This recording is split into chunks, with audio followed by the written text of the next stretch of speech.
예전 우리 하나님의 말씀은 사도행전 16장입니다. 16절 말씀부터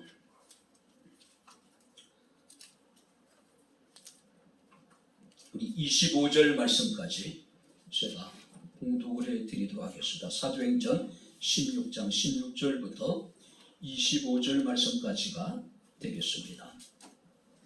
우리가 기도하는 곳에 가다가 점치는 귀신 들린 여종 하나를 만나니 정으로 그 주인들에게 큰 이익을 주는 자라.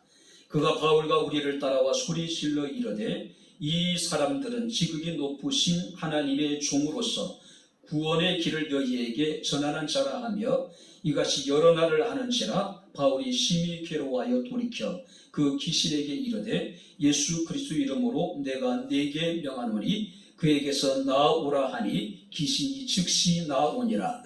여종의 주인들은 자기의 수익에 소망이 끊어진 것을 보고 바울과 실라를 붙잡아 장터로 관리들에게 끌어갔다가 상관들 앞에 데리고 가서 말하되 이 사람들이 유대인인데 우리 성을 심히 요란하게 하여 로마 사람인 우리가 받지도 못하고 행하지도 못할 풍속을 전한다 하거늘 우리가 일제히 일어나 고발하니 상관들이 옷을 찢어 벗기고 매로 치라 하여 많이 친 후에 옥에 가두고 간수에게 명하여 든든히 지키라 하니 그가 이러한 명령을 받아 그들을 깊은 옥에 가두고 그 발을 착구에 든든히 채웠더니 한밤중에 바울과 실라가 기도하고 하나님을 찬송하며 제수들이 듣더라. 아멘. 기도하겠습니다. 자비롭고 내로우신 아버지 하나님, 하나님의 은혜와 사랑을 진심으로 감사를 드립니다. 오늘도 무더위와 코로나의 불편한 상황 속에서도 우리가 주를 예배하게 하시고 이 시간 주의 영성을 충동할 수 있는 은혜를 베풀어 주심을 감사를 드립니다. 하나님의 기록된 예언의 말씀을 읽고 듣고 지켜행하는 자가 복이 있다 하셨으니 말씀이 우리에게 은혜가 되게 하옵시고 말씀이 우리에게 복되게 하옵소서. 말씀을 깨달을 수 있는 지혜로운 마음도 주옵소서. 예수님 이름으로 기도하옵나이다. 아멘.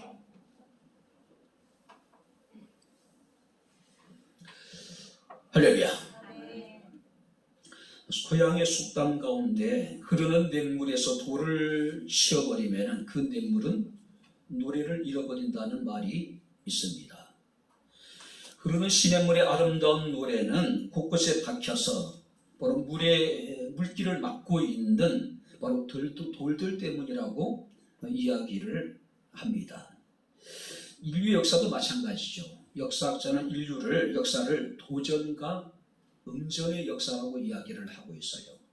도전을 통해서 인류는 어떻습니까? 그 도전을 극복하기 위해서 부단히 노력을 하고 그러면서 인류 역사가 발전해 왔다는 사실이에요.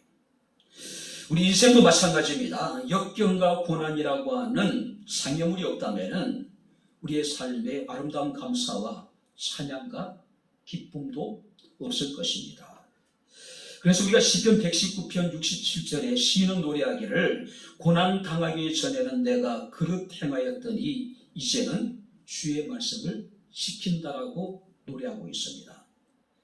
뿐만 아니라 시편 119편 71절 말씀을 보게 되면은 고난 당하는 것이 내게 유익이라 이로 말미암아 내가 주의 율례를 배우게 되었다라고 노래합니다.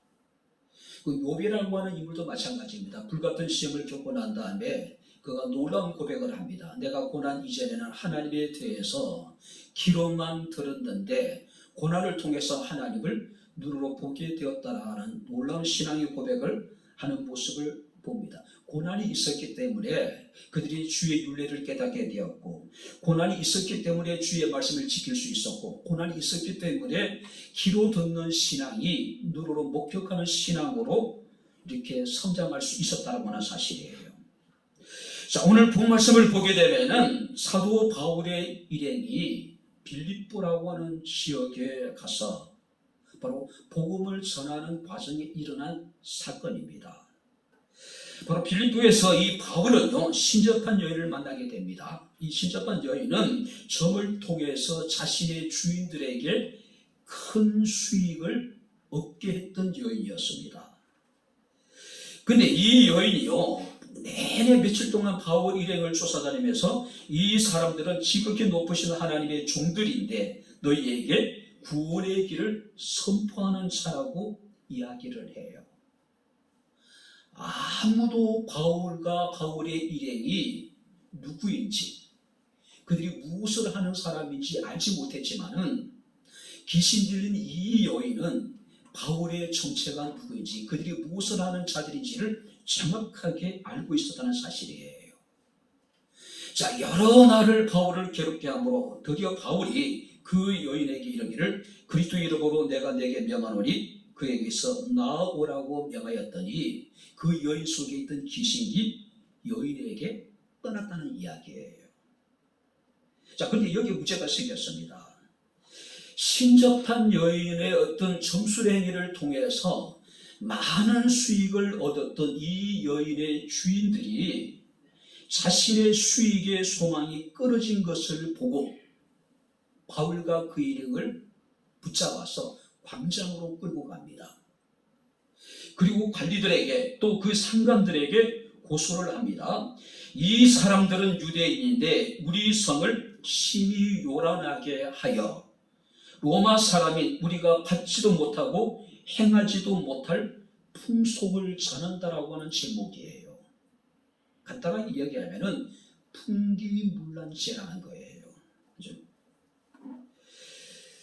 더불어 군중들이 여기에 합세를 하게 됩니다. 그러자 관리들과 상관들은 두려움에 결국은 바울과 실라의 옷을 찢어 벗기고 채찍으로 매우 치라고 명령하게 됩니다. 그리고 깊은 옥에 가두고 바로 바울과 실라의 발을 착고로 단단히 채우게 만들어요. 바울은 로마 시민권을 가지고 있는 사람이에요. 로마 시민권을 가지고 있는 사람에게 신문도 하지 않고 재판도 하지 않고 형을 내린다는 것은 로마법에 금지되어져 있었다는 거예요. 자, 어찌됐든 간에 이 바울과 실라 입장에서는 굉장히 억울한 상황이 자신을 앞에 펼쳐졌습니다. 밤은 깊어갔습니다. 근데 놀라운 일이 벌어졌습니다. 성경 말씀을 보게 되면은 한밤중에 바울이 하나님께 기도하고 하나님 앞에 노래하기 시작을 했다라고 하는 사실이에요. 한밤중. 자, 성경을 보게 되면은 성경에는 밤에 대한 여러 가지 상징적인 의미가 있습니다. 우리가 이사야 15장 1절 말씀을 보게 되면 하룻밤에 모압이 망하여 황폐하게 될 것이다. 여기서 말하는 밤이라고 하는 것은 갑자기 닥치게 되는 어려움, 위기를 말하는 거예요. 로마서 13장 12절 말씀을 보게 되면 밤이 깊고 낮이 가까웠으니 그러므로 우리가 어둠의 일을 돕고 빛의 갑옷을 입자고 이야기합니다. 여기서 밤이라고 하는 것, 이게 어둠이라고 하는 것은 무지와 불신앙을 의미해요. 뿐만 아니라 우리가 이사야 20장 12절 말씀을 보게 되면은 아침이 오나니 밤도 오리라. 아침과 밤이 상징하는 것은 뭐냐면은 변화무쌍한 인생의 순경과 역경을 의미하고 있는 거예요. 좋은 일과 굳은 일들이 밤낮으로 계속 변화무쌍하게 일어난다는 거예요. 근데 성경 말씀을 보게 되면은 이 바울과 실라가 한밤중에 하나님께 기도하고 하나님을 찬송을 하게 되는 거예요.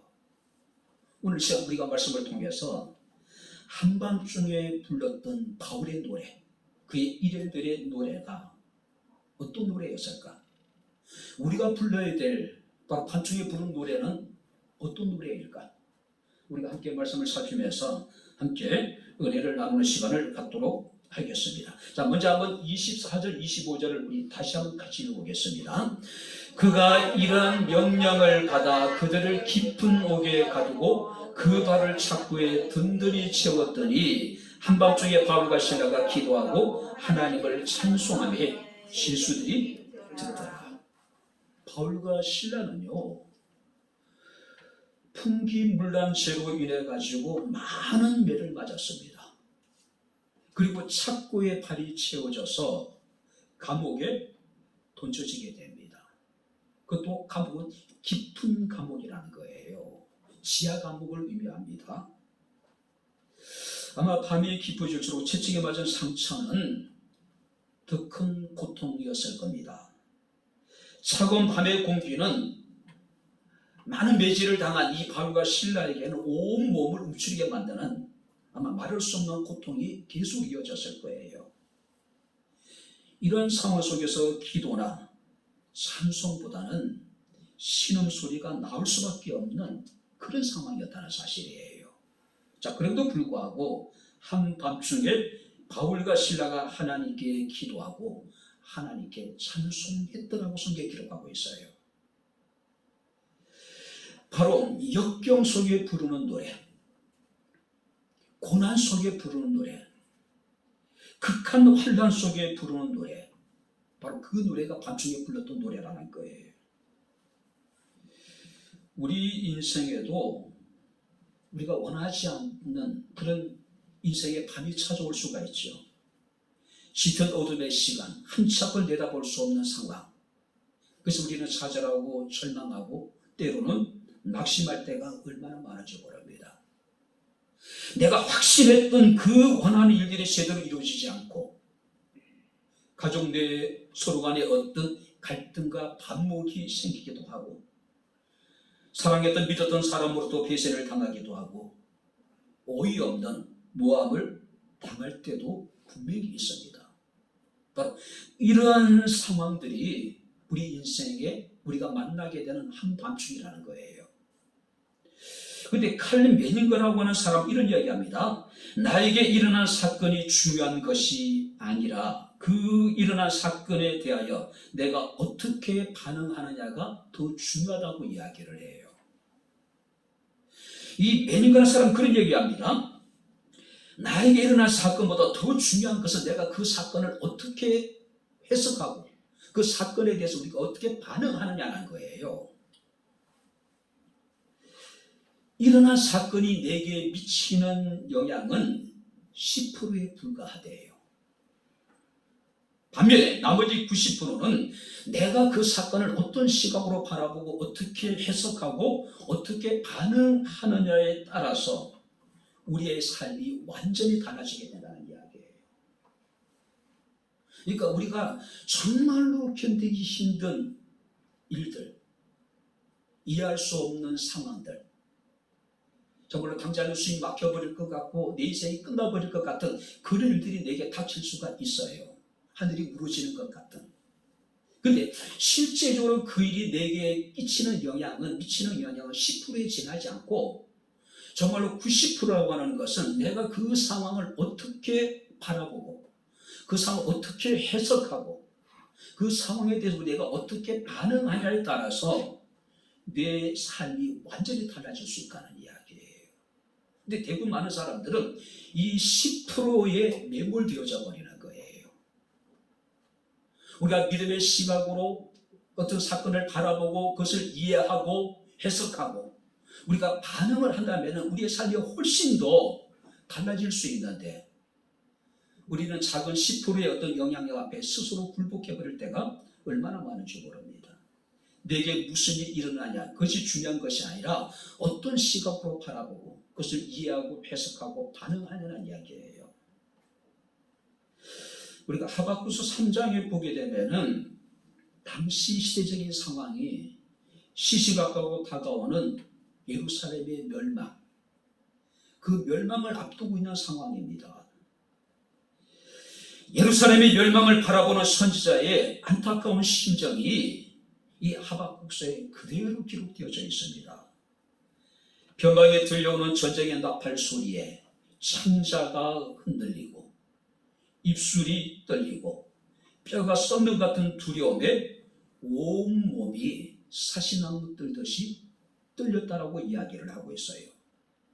그런데 그런 중에도 시인은 노래합니다. 하박국서 3장 17절 19절 말씀을 보게 되면은 무화과 나무가 무성하지 못하고 포도나무에 열매가 없고 감람나무에 소출이 없고 밭에 먹을 것이 없고 우리의 양이 없고 외양간에 소가 없을지라도 나는 여호와로 말미암아 즐거하며 나의 구원의 하나님으로 말미암아 기뻐하리로다. 주 여호와는 나의 힘이시라. 나의 발을 사슴과 같게 하사 나를 나의 높은 곳으로 다니게 하시리로다. 그리고 이렇게 기록되어 있습니다. 이 노래는 지혜하는 사람을 위하여 내 수금에 맞춘 것이다. 변방에서 들리는 전쟁의 소문, 전쟁의 나팔소리, 창자가 흔들리고 입술이 떨리고 뼈가 썩는 것 같고 두려움에 온몸이 떨리는 그런 상황 속에서도 바로 선지자는 하나님을 노래할 수 있다는 거예요. 이 노래는 지혜하는 사람을 위하여 내 수금에 맞춘 노래라고 이야기를 하고 있는 겁니다. 여기 30장 10절 말씀을 보게 되면은 욥의 친구 가운데 엘리후라고 하는 인물이 등장을 합니다. 그는 하나님에 대해서 하나님은 우리를 지으신 분이며 밤에 노래를 주시는 분이라고 묘사를 해요. 개역성경에 보게 되면은 사람으로 밤중에 노래하게 하시는 하나님, 할렐루야. 하나님은 어떤 분이냐면 우리를 지으신 하나님이실 뿐만 아니라 우리가 인생의 어두운 밤을 만나게 될 때에 우리가 부를 수 있는 노래를 주시는 하나님, 우리에게 노래 제목을 주시는 하나님이라는 이야기예요. 우리가 인생의 밤중에 부르게 될 그 노래는 자기 시세를 한탄하는 처량한 노래가 아니라는 거예요. 그 노래는 어떤 노래입니까? 희망의 노래예요. 선지자 하박국이 주와 여호와는 나의 힘이시라. 나의 발을 사슴과 같게 하사 나로 나의 높은 곳으로 다니게 하실 하나님.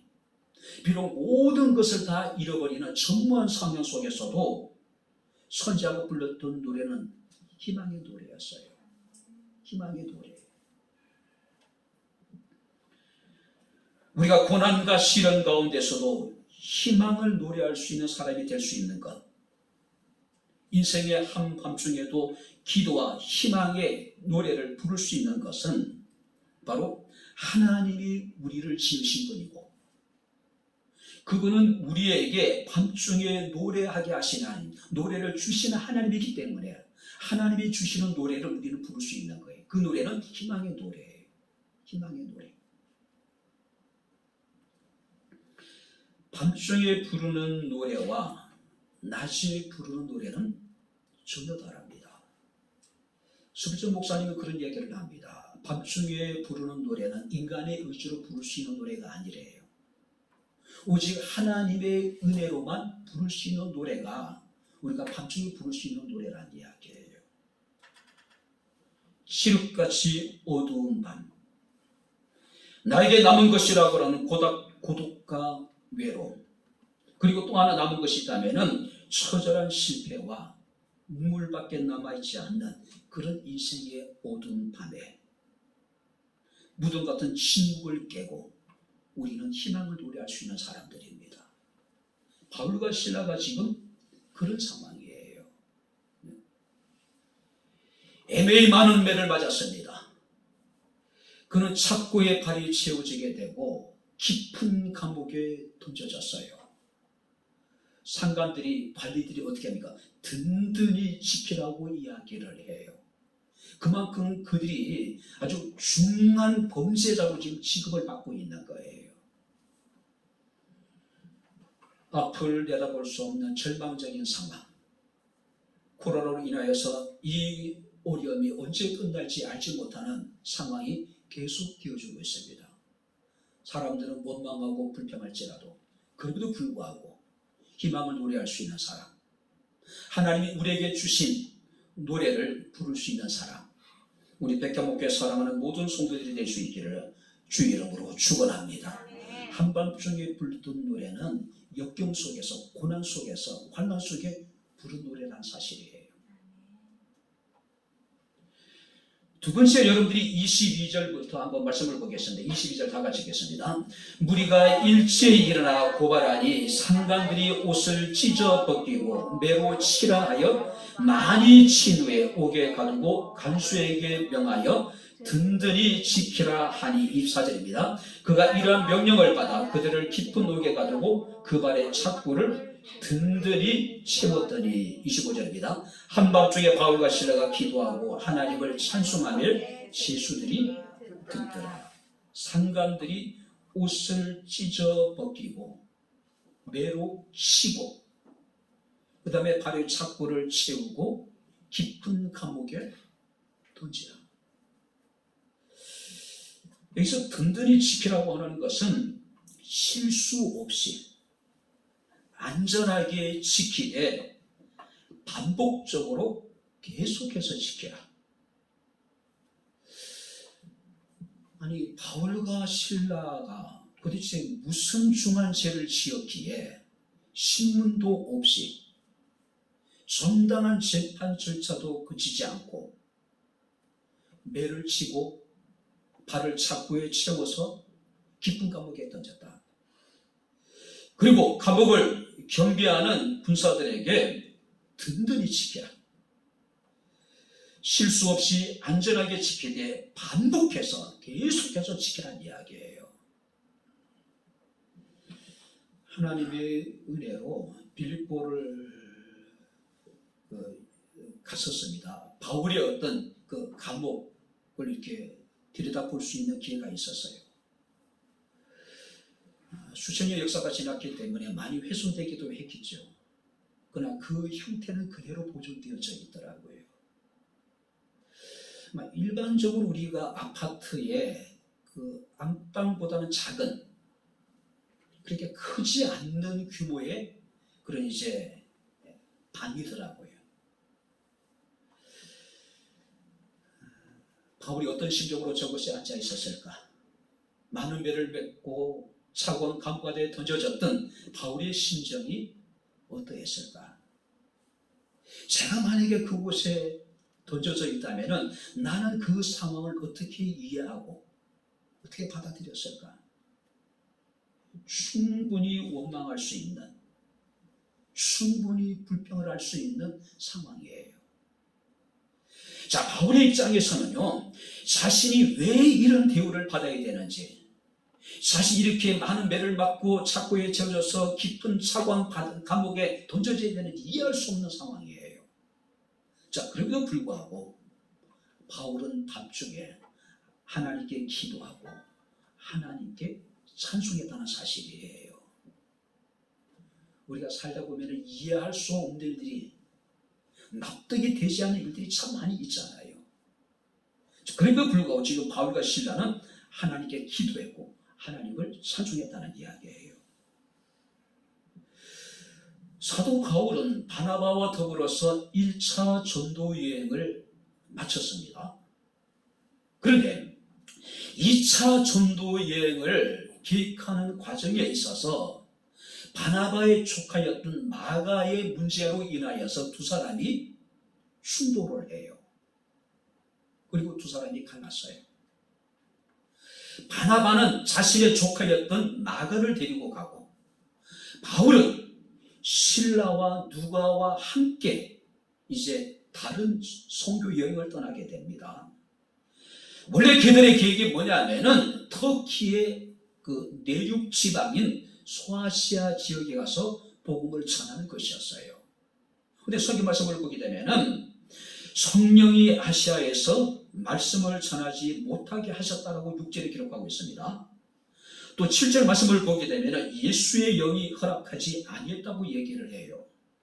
그리고 9절 말씀을 보게 되면 환상 중에 마케도니아, 즉 여기 마케도니아라는 것은 그리스 지역입니다.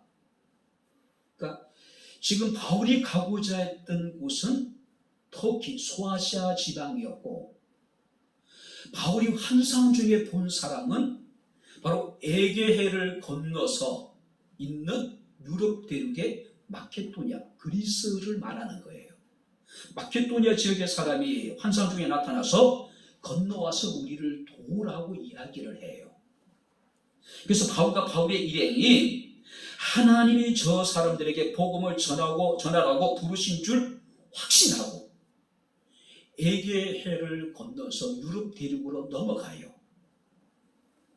기독교의 복음이 최초로 팔레스타인 지역에서, 아시아 지역에서 유럽으로 넘어가는 계기가 된 거예요.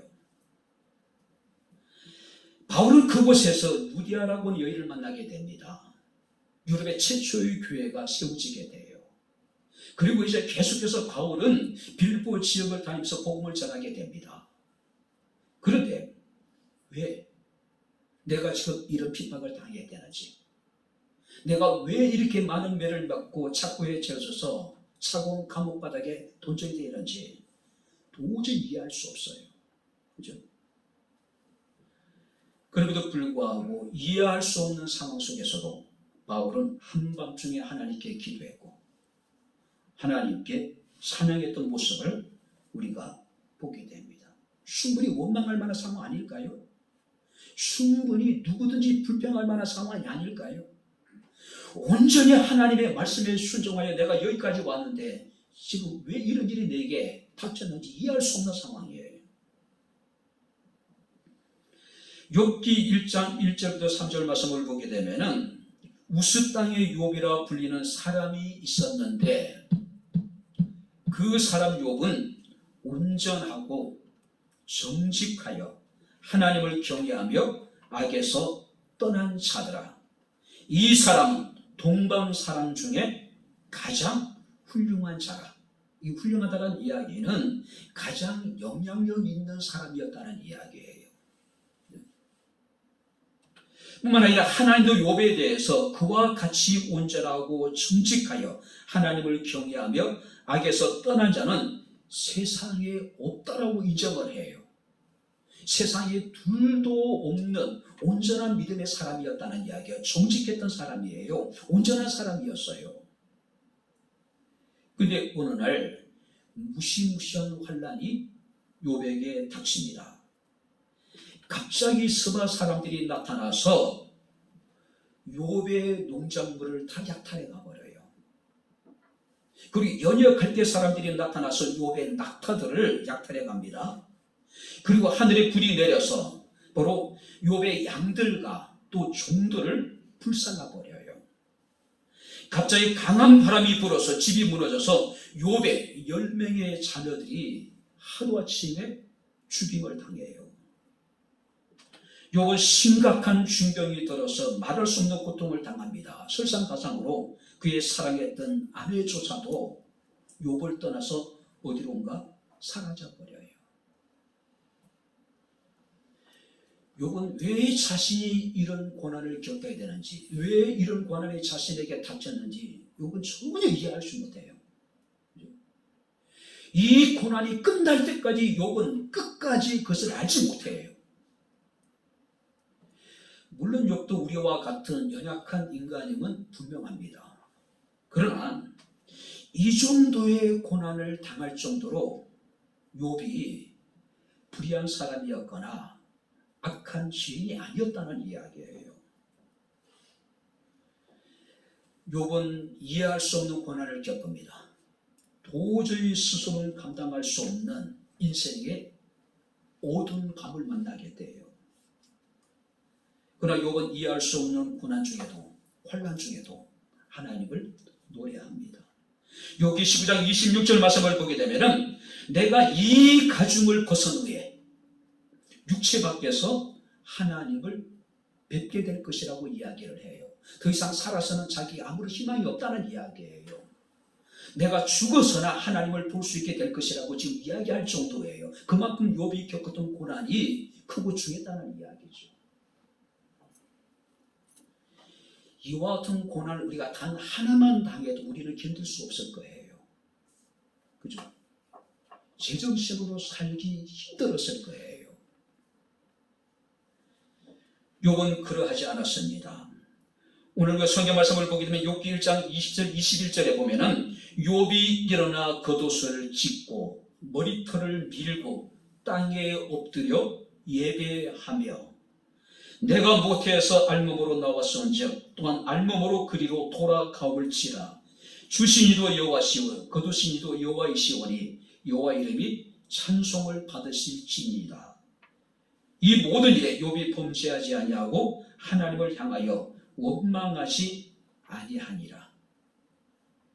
욥의 이 말씀 가운데 세 가지 키워드가 등장합니다. 한번 따라해 보시기 바랍니다. 원망, 찬송, 예배.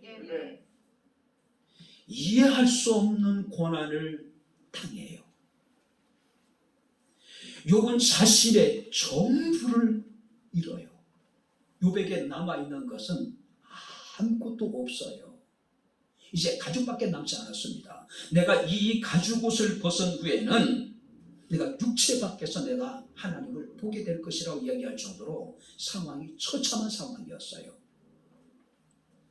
그럼에도 불구하고 그는 원망하지 않았습니다. 오히려 하나님을 찬송합니다. 하나님께 엎드려 예배합니다. 이해할 수 없는 일들이 우리를 힘들게 하고 우리를 고통스럽게 할지라도 그럼에도 불구하고 원망하지 아니하고 하나님을 찬송하고 예배를 통해서 살아계신 하나님을 증거할 수 있는 저와 여러분들의 삶이 될 수 있기를 주의 이름으로 축원합니다. 히브리서 10장 8절 말씀을 보게 되면은 믿음의 조상이라 불리는 아브라함이 하나님의 부르심을 받았을 때에 갈 바를 알지 못하고 나아갔으며 갈 바를 알지 못하고, 자, 믿음이라는 것은 갈 바를 알지 못하면서도 안심하고 따라가는 것. 할렐루야. 이게 믿음이에요. 오늘 과학은 분명하고 확실할 때만 움직여요. 그러나 믿음은 뭡니까? 하나님의 뜻이 분명할 때, 갈 바를 알지 못하면서도 그 이유를 알지 못하면서도 따라가는 것이, 순종하는 것이 바로 믿음이라는 이야기예요. 그래서 존 칼빈은 그런 이야기합니다. 믿음이란 눈을 감고 귀를 기울이는 것이다. 눈을 감는다는 이야기는 상황이나 환경이나 조건을 보지 않고 오직 하나님의 음성에 귀를 기울이고 말씀에 순종하는 것. 우리는 귀로 듣고 눈으로 상황을 살핍니다. 저울질해요. 자신의 잣대를 가지고 이리저리 우리는 잽니다. 그리고 내가 순종해야 될지 순종하지 말아야 될지 스스로 판단을 해요. 참된 믿음이라는 것은 이해할 수 없는 상황에 노래하는 겁니다. 참된 감사라고 하는 것은 이해할 수 없는 상황에서 노래하는 겁니다. 참된 기쁨이라는 것은 이해할 수 없는 상황에 노래하는 것. 이것이 참된 믿음의 사람의 모습이에요. 혹자는 이런 이야기를 합니다. 해답을 얻고 감사하는 것이 아니라 감사함으로 해답을 얻는 것이 믿음이다. 저는 이 말씀이 너무 좋더라고요. 이해할 수 없는 상황, 납득하기 어려운 상황, 끝이 보이지 않는 어떤 어려움, 답이 보이지 않는 상황 속에서 우리가 답을 찾고 감사하는 것이 아니라 감사함으로 우리가 답을 얻을 수 있다는 이야기예요. 코로나로 모든 사람들이 힘든 시간을 보내고 있습니다. 숨이 막히고 시간이 멈춰버린 것 같고 이 깊은 어둠이 언제까지 계속될지 못하는 것이 우리를 더욱더 힘들게 하는 것이 사실이에요. 좀 나아질 것 같은 희망 속에서 설레였는데 또 어떻습니까? 상황이 악화되고 또 악화되고 이해할 수 없는 상황이 우리의 삶에 어쩌면 끊임없이 일어날 수도 있어요. 그럼에도 불구하고 하나님을 노래할 수 있는, 일생의 밤중에 노래할 수 있는 저와 여러분들의 삶이 될 수 있기를 다시 한번 주의 이름으로 축원합니다. 우리 성도들이 그랬으면 좋겠어요. 이해할 수 있는 상황에서 우리가 얼마든지 감사할 수 있어요. 납득되어진 일에 대해서 우리가 얼마든지 수용할 수 있어요. 그러나 이해할 수 있는 고난 앞에서도, 납득할 수 없는 상황 앞에서도 노래할 수 있는 것, 감사할 수 있는 것, 기뻐할 수 있는 것. 마지막으로 25절 말씀을 보겠습니다. 한밤중에 바울과 실라가 기도하고 하나님을 찬송하며 죄수들이 듣더라. 26절입니다. 이에 갑자기 큰 지진이 나서 옥토가 움직이고 문이 곧 다 열리며 모든 사람의 매인 것이 다 벗어졌다. 여기서 그들이 기도하고 찬송했대요. 근데 여기 보세요. 여기서 밤중에 기도하고 찬송했다는 이야기는 기도하고 찬양하기를 그들이 계속해서 반복했다. 계속해서 반복해서 그들은 기도했고 하나님을 찬송했다는 이야기예요. 한두 번 하고 끝나버린 것이 아니란 이야기예요. 계속해서 반복해서 하나님께 기도하고 하나님을 찬양했다. 25절 말씀을 보게 되니까 이렇게 기록하고 있습니다. 26절 보니까 이에 갑자기 큰 지진이 나서 옥토가 움직이고 문이 곧 다 열리며 모든 사람의 매인 것이 다 벗어졌다. 계속해서 기도하고 찬양한 일을 반복했을 때 사도행전에 보게 되면 마가다락방에 110명의 성도들이 하나님 앞에 전혀 기도에 힘쓸 때에 불같은 성령이 그들에게 임했습니다.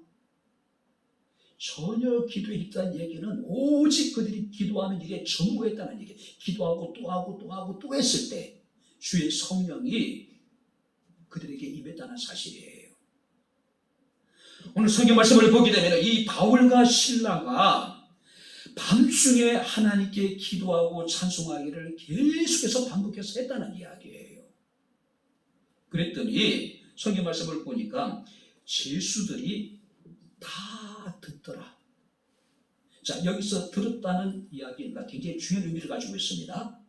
그들이 귀를 기울이고 경청했다. 아주 주의 깊게 들었다는 이야기예요. 한번 상상해 보세요. 바울과 함께 갇혀있는 빌보 감옥에 있는 죄수들, 분명히 흉악범도 있었을 거예요. 가벼운 죄를 짓고 들어온 사람도 있었을 거예요. 바울과 실라의 제목이 뭡니까? 풍기불란죄예요.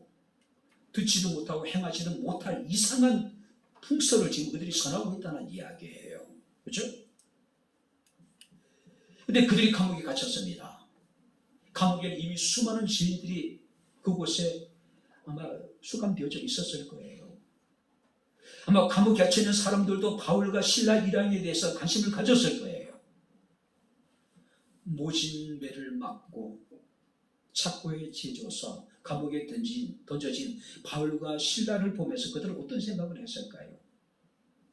관심이 갔겠죠. 그죠? 근데 밤중에 그들이 하나님께 기도하고 하나님을 찬송할 때에 죄수들이 다 들었대요.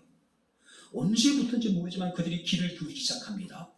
그들이 바울과 실라의 기도와 바울과 실라의 찬양에 대해서 주의 깊게 듣기 시작을 했다는 이야기예요. 하나님이 그들의 마음을 감동시키지 않으셨을까요? 하나님이 그들의 마음을 어루만지지 않으셨을까요? 그래서 그들은 지금까지 단 한 번도 경험해 보지 못한 신비로운 경험을 하고 있는 거예요. 오늘 실제 바울의 상황은 절망적입니다. 이해할 수 없는 상황에 많은 매를 맞고 차가운 감옥에 던져졌습니다. 기도나 찬송보다는 신음소리가 저절로 나올 수밖에 없는 고통스러운 상황이에요. 근데 기도했습니다. 찬송했습니다. 죄수들이 들어요. 주의 깊게. 그죠? 주의 성령이 그 죄수들의 마음의 문을 열어주신 거예요. 이때 갑자기 큰 지진이 나고 옥토가 움직이고 문들이 열리고 모든 사람들의 매인 것들이 풀어지기 시작을 하는 거예요. 바울과 실라가 밤중에 불렀던 노래, 그 노래는 어떤 노래입니까? 기적을 부른 노래예요. 하나님의 능력을 나타내는 노래였다는 사실이에요. 지진이 나고 옥토가 움직이고 문들이 열리고 모든 사람들이 메인 것이 풀어지다 보니까 제일 놀란 것은 누굽니까? 간수들이에요. 로마법에 의하면요, 죄수가 탈옥을 하거나 죄수에게 문제가 생기면 그 모든 책임을 간수들이 지게 되어져 있어요. 지진이 나고 옥토가 움직이고 문들이 열리고 사람들이 메인 것이 풀어지니까 간수 입장에서는 잠을 자다가 깜짝 놀란 거예요. 단 한 사람이라도 만약에 탈출하게 되면은 그 사람의 생명을, 핏값을 자기가 져야 돼. 대신 그 점을 받아야 돼. 절망감에 이 간수는 스스로 자결을 하려고 합니다. 그때 바울과 그 일행 이야기합니다. 내 몸을 상하지 말라. 우리가 다 여기 있다라고 이야기를 해요. 성경 말씀을 보니까 이 간수가 급히 등불을 가지고 뛰어들어서 바울과 바울의 일행들 또 제수들을 확인합니다.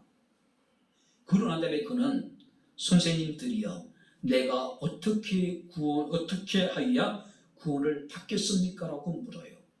그때 바울과 실라가 이야기를 합니다. 주 예수를 믿으라. 그리하면 너와 내 집이 구원을 얻으리라. 할렐루야. 성경 말씀에 그날 밤에 간수와 그의 가족이 다 예수를 믿고 세례를 받아 그 가정에 구원의 기쁨이 충만한 역사가 나타나게 된 거예요. 오늘 사랑하는 성도 여러분들, 우리가 밤중에 부르는 노래를 나 혼자 부르는 것 같지만은요, 하나님이 듣고 계십니다. 할렐루야. 우리의 자녀들이 듣고 있어요. 믿지 않는 남편이 듣고 있고 아내가 듣고 있고 교회 밖에 있는 사람들이 밤중에 내가 부르는 노래를 듣고 있어요. 안 듣는 것 같아도 그들은 귀를 기울이고 경청합니다. 아주 그들은 바로 주의 깊게 지금 듣고 있는 거예요. 우리가 인생의 밤중에 믿지 않는 사람과 똑같이 하는 모습을 보면은 교회 밖에 있는 사람이 뭐라고 얘기할까요? 우리가 다른 게 하나도 없는데, 그죠? 믿지 않는 남편이 나를 보면서, 믿지 않는 아내가 나를 보면서, 믿지 않는 자녀들이 나를 보면서 어떤 생각을 할까요? 뭐 다른 게 하나도 없는데. 근데 우리가 인생의 깊은 밤에 노래하게 될 때에 다른 사람들이 내 노래에 주의를 기울이고 제가 어떤 노래를 부른지 살피고 있는 거예요.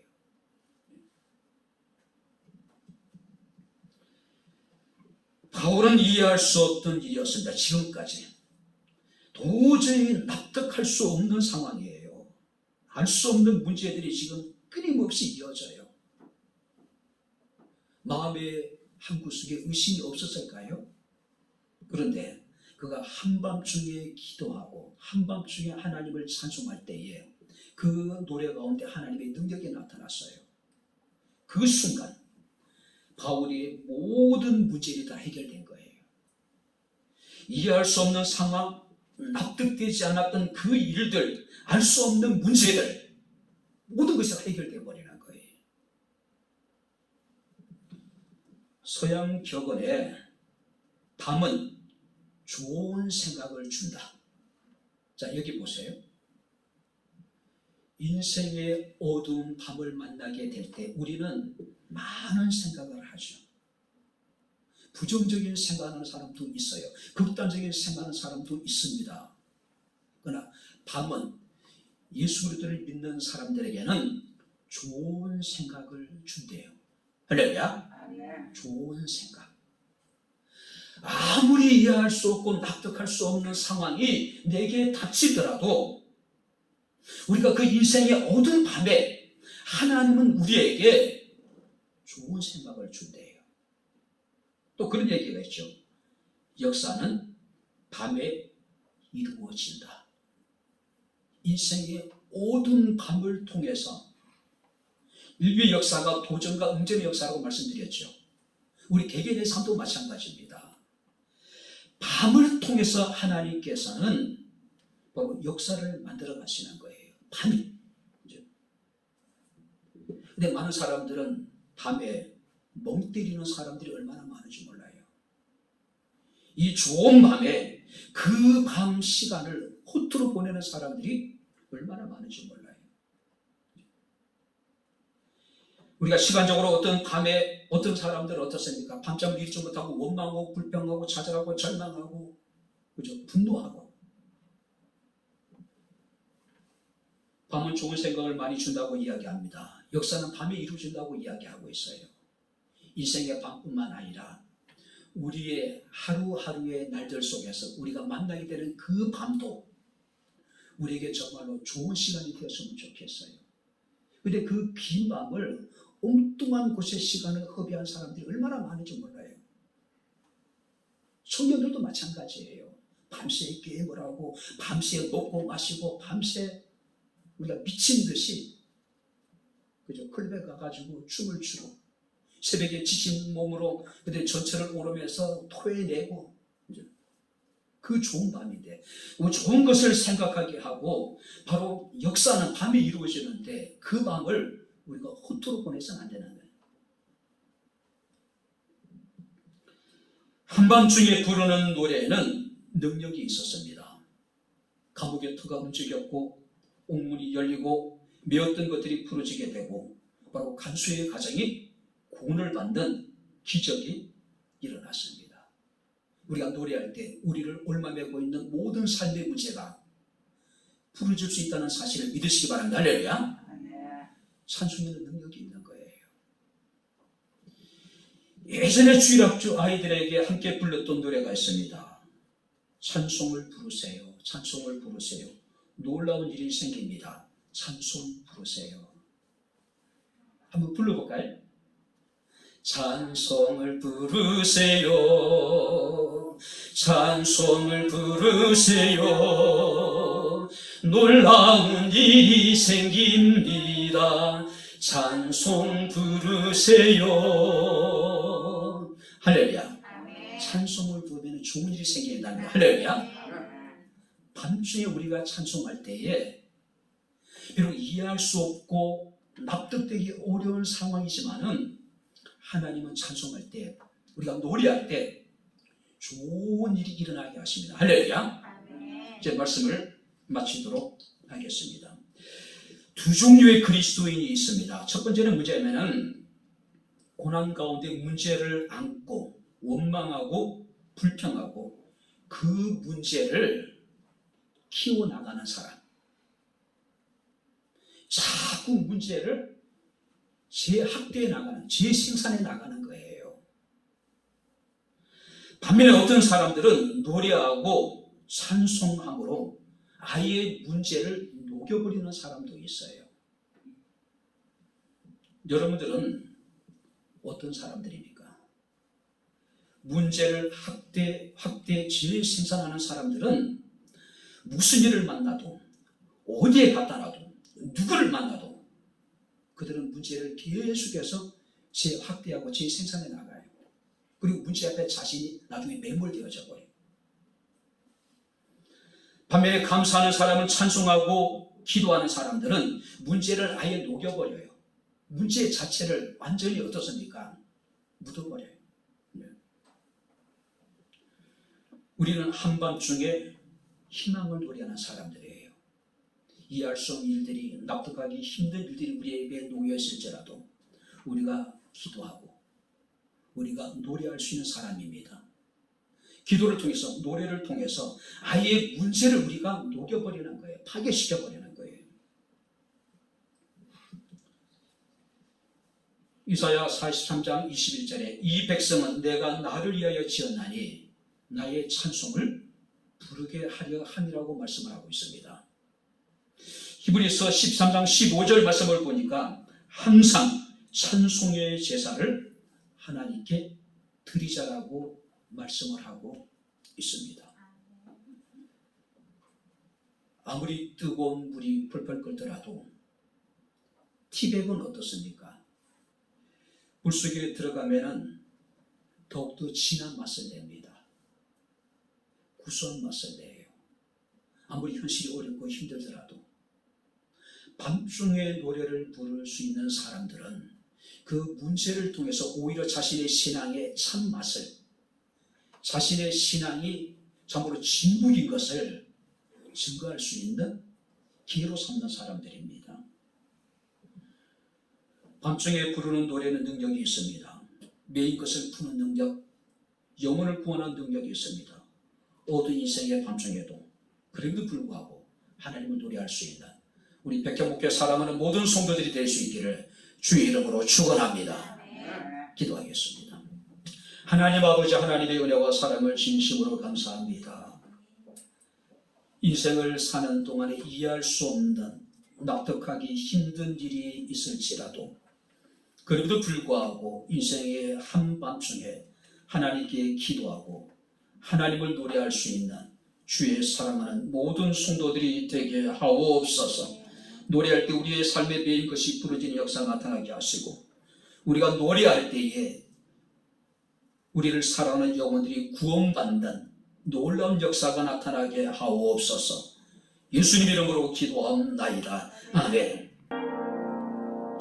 이제는 우리 주 예수 그리스도의 은혜와 하나님의 크신 사랑과 성령님의 교통 교제내제 충만 역사 인도하시니 인생의 한밤중에 살아계신 하나님께 기도하며 찬송하기를 원하는 주의 사랑하는 모든 성도들 머리머리 위에, 저들의 가정과 직장과 사업장과 이 교회와 이 나라 이 민족 위에 지금부터 영원토록 함께 있을지어다. 아멘.